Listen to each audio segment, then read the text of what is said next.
دوستانو ځینې ملګري پوښتنه کوي ویل که چیرې موږ په متحده عربي اماراتو کې د یو ځای څخه ویزه کینسل کوو بل ځای لګوو یا هماغه ویزه بیرته نوي کوو نو آیا موږ شهادتنامه یا تعلیمي اسنادو ته ضرورت لرو او که نه نو غواړم چې په نننۍ ویډیو کې همدې برخه کې تاسو ته معلومات درکړم نو هیله لرم چې تر پایه پورې مې ملتیا وکړئ مخکې له دې نه چې دا ویډیو پیل کړو تاسو واړو څخه هیله کوم که څه هم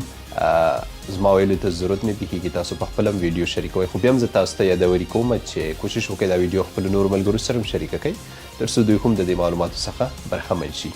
ښه دوستانو ګورئ کوم څوک چې په متحده عربي اماراتو کې یو ځای نه ویزه کینسل کوي بل ځای لګول غواړئ یا هماغه ویزه چې بیرته نوي کوئ یا که غواړئ چې هماغه کې تاسو مهنه بدله کړئ که ستاسو اوس کومه ویزه چې دا هغه عادي مهنه مطلب تاسو په هغه ویزه کې نجار یې رنګمال لیبر او یا داسې نور مطلب عادي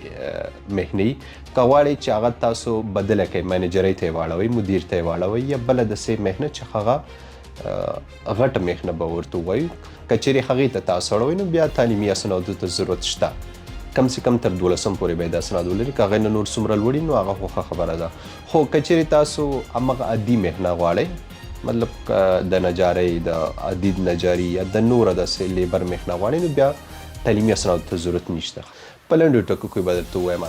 که چیرې تاسو ښه مهنه غواړئ مطلب کومه ویزه چې تا کینسل کړي بل ځای لګئ خو هلته ته ښه مهنه غواړئ نو بیا تعلیمي اسنادو ته ضرورت شته او که عادي مهنه غواړئ نو بیا ضرورت نشته تر اوسه پورې سمه ده نو الله دې وکړي چې ستاسو دغه پوښتنه حل شوې وي د نورو داسې معلوماتو لپاره احمد ټایم ساکي بوی تاسو واړو څخه ډېره مننه کوم خو ښه خپلو دعاګانو کې مې یاد ساتئ د خدای په امان